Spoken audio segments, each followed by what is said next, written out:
So in this video, we'll discuss how to make the rope stitch. So it starts with your basic twisted chain stitch. So again, we came up out of the fabric. We're going to go down just slightly to the side of that first hole, come up at a point on our line. You wrap the thread around and under, pull the needle through, and there is your twisted chain stitch.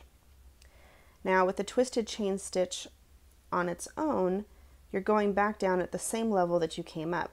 For the rope stitch, we're going to go back down just slightly ahead of where we went down before and come up just slightly ahead of the end of that first stitch.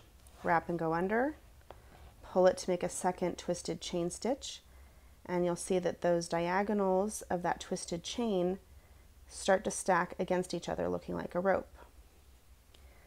So again, down just a little ahead of where we went in before, come up just a little ahead of the stitch, wrap and under, pull your stitch through, and watch those twists line up like a rope.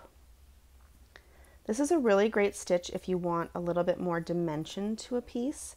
Maybe you've used stem stitch and it felt like it wasn't bold enough. This creates a much more bold line. It's a little bit thicker. It does use a little bit more thread.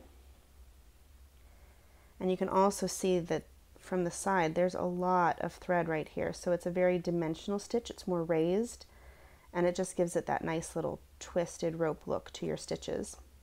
To finish it off, just like a chain stitch, you would go down across the end of that last loop to secure it, which unfortunately does not look much like a rope.